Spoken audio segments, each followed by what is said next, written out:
Hello! Hello guys, so today is the start or day 1 ng paggawa ko netong parang Wreck-It journal. This one.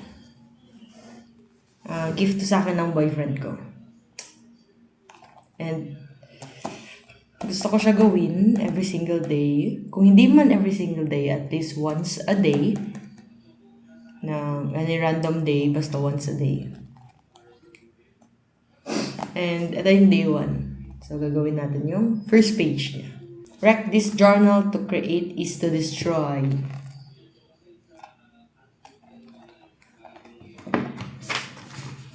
Warning, during the process of this book, you will get dirty. You may find yourself covered in paint or any other number of foreign substances. You will get wet. You may be asked to do things you question. You may grieve for the perfect state that you found in the book.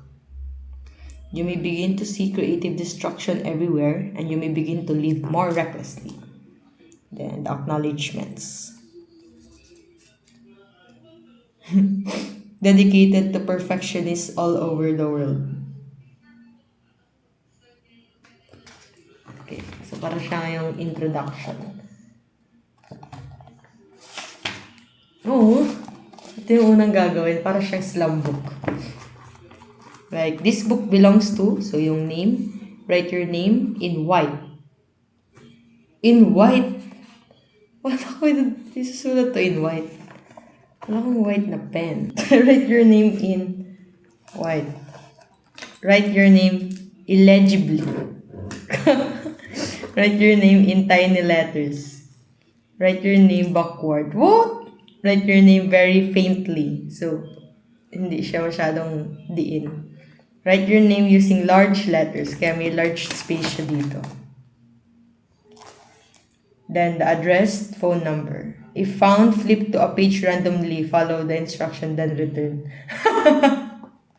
Kailangan niya munang maggawa ng isa bago niya i-return. Anyways, wala akong white pen. Or kahit anong ink na white. Grabe, una pa lang, hindi ko na magawa. Wala ako dito any white thing.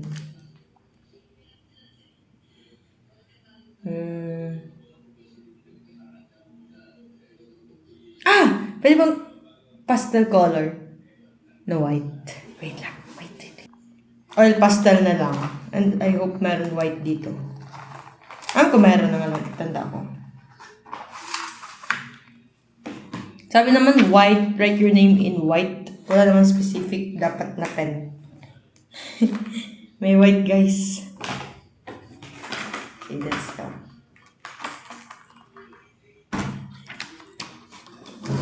This book. This book. Wait lang. Linisin natin to kasi pangit to mag-drawing. Magiging black to pag madumi yung drawing. Sorry, Saint Roch. Ikaw ay anuhan ko muna na itong oil pastel.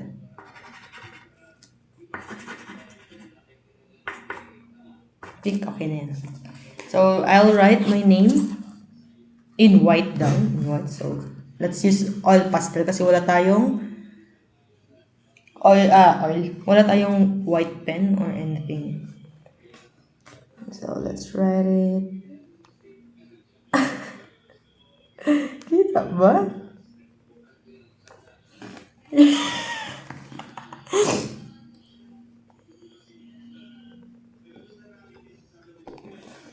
Hindi man kita. Kasi white nga eh. Okay. One done. One done tayo. It's one done. Okay.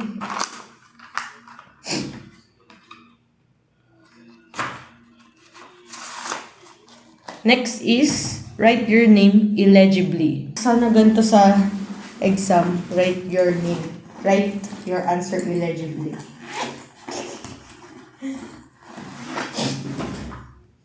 Paano ba? Like, pangit naman talaga kasi sulat ko eh. No need na to remind me.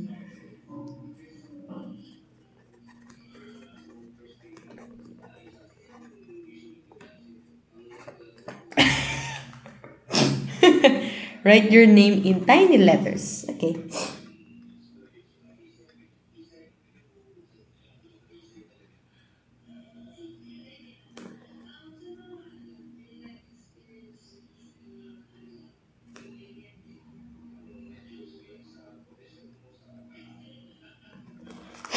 Write your name backward. First time ko to isulat ang name ko backward. So anong klaseng backward? From Tampuog, Marie Joanna, na baliktad ang letters. Parang ganun siguro, no? Or Tampuog, Marie Joanna. Hindi. Write your name backward. Huwag na natin overthink. Ibaliktad na lang natin yung letters. Okay na yan.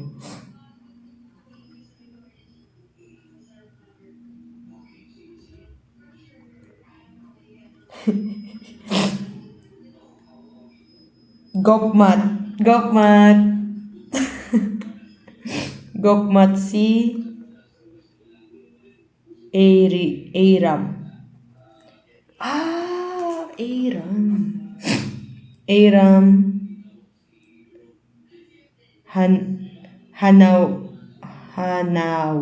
Hanauj.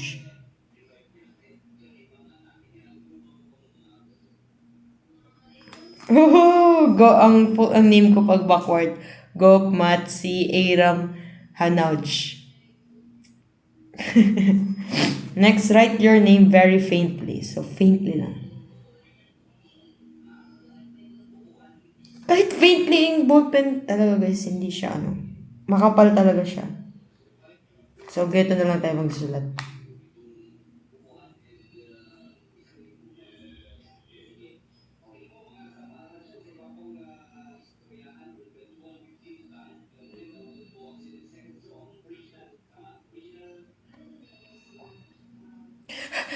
Hindi na huminga.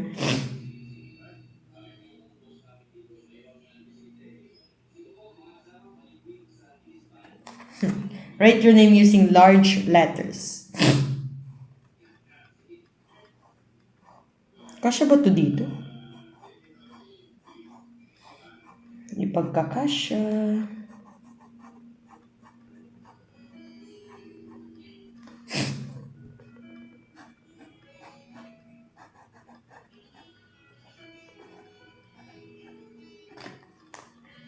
Address.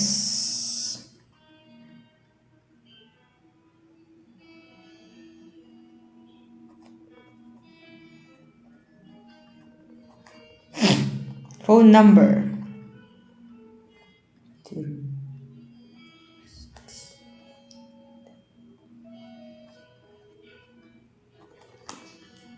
Pero kung hindi pa tayo first, parang lang na to is parang introduction. So, gagawa pa tayo ng 1 page pa.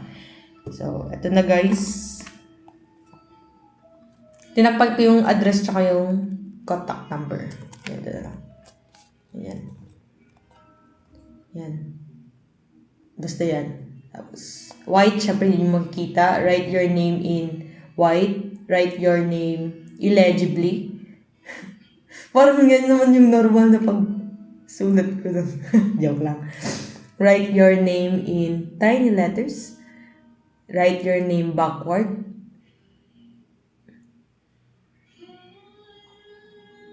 Wow, pag naka-mirror sa camera. Para siyang tama. Write your name very faintly. Write your name using very large letters. Address and contact number yan. Instructions. Carry this with you everywhere you go. Nasa instructions pa lang tayo guys. Follow the instruction on every page. Order is not important. Anything pa lang gawin. Instructions are open to interpretation. So, kung anong naintindihan ko, yun yung gagawin ko. My book, my rule, guys. Experiment. work against your better judgment. Okay. Ito na yung buong instruction niya. So, nakita ko na yung next activity. So, first activity. Materials. Kailangan mong ideas: gum, glue, dirt, saliva, water, weather, garbage, plant life, pencil, pen, needles, thread, stamps, stickers, sticky things, sticks, spoons, comb, twist tie, ink, paint, grass, detergent, grease, tears, crayon, smells, hand, string, ball, unpredictability, spontaneity, photos, newspaper, white things, office supplies, wax, found items, stapler, food, tea or coffee, emotions, fear, shoes, matches, biology, scissors, tape, time, happenstance, gumption, and sharp things. Add your own page number. So, lalagay ko ng number. Okay. Sige, lagyan ko ng number. Starting here. So, number 1. Asa ba talagang yung official first activity? Ito na ba yun? Simula na. Crack the spine. Spine ko? Ito siguro, actually nakita ko na sa IG. Ito siguro yung spine. Crack. Paano mag-crack ng spine? Bubuksan mo ganito. Ang satisfying gawin. First time kong magsira ng libro. Magsumira ng libro.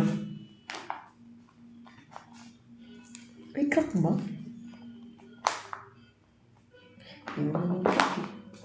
Yun ang crack.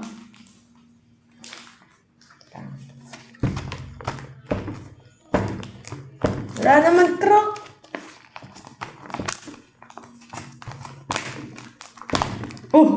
Crack mo yan. Yun ang crack. Sira.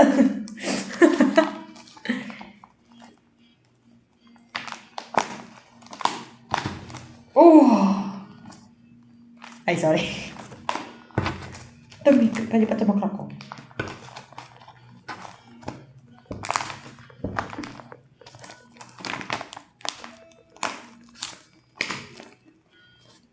Okay na yan.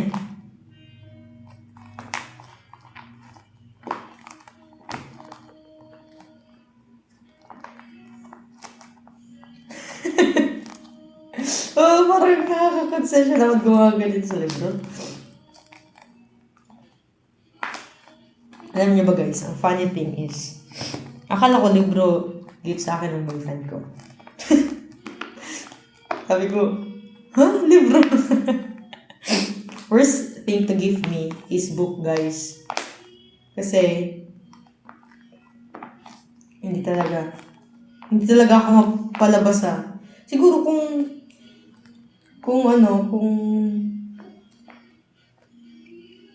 practice ng hobby. Siguro kung practicean ko or may book talagang papaano ng interest ko. Pero wala pa talaga sa buong buhay ko. Wala pa. Wala akong na-enjoy na libro, kahit anong libro. Siguro kung pictures, like Guinness World Record, ganun. Oo. Or yung comics baga na, alam mo yun yung, wala na ako binabasa ng bata ko, yung comics siya na, hindi siya yung yung Marvel comics. Parang siyang comics na may mga fun fact or about sa games. Parang ganun. Hindi ko natanda ko anong tawag doon. So, basta worst gift sa akin guys, libro. Kasi anin ko yan. Tapos sabi ko, libro? Joke lang. Hindi naman ganun yung expression ko. Pero sabi ko, comic book ba to? Ganun. Tapos, sabi niya, hindi daw to libro. Yung pala, ito nga. Yun nga yung tawag na? In-expect ko na sabi, hindi libro pa kaya yung Racket Journal na nakikita ko sa IG Reels. Yun nga. So, yun. Na-rec na natin guys. So, yun lang. Funny story lang. Sa sa mind ko lang yun nangyari. Hindi ko talaga sinabi sa kanya. Anyways, may balik tayo.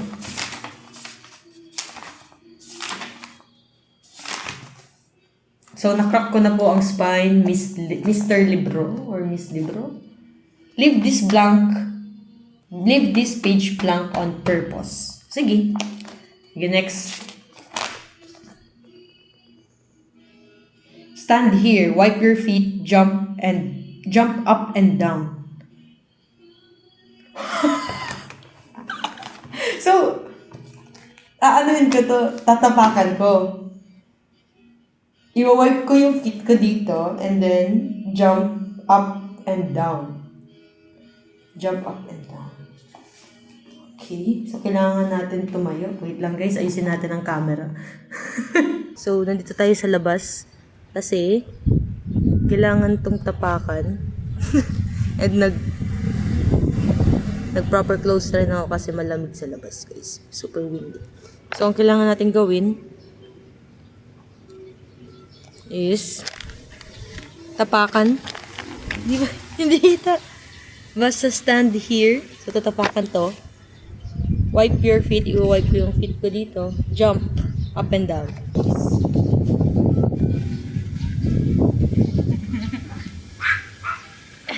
Wipe. Oh my God! Ba't parang pasira na siya? Up and down.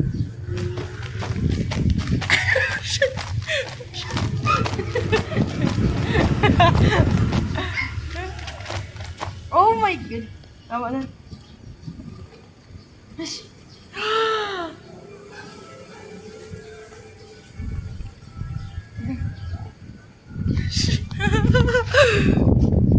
Actually, medyo satisfying siya. Parang therapy. Anyways, yun. So, done na tayo for the day. And ito yung result ng libro. Bye-bye!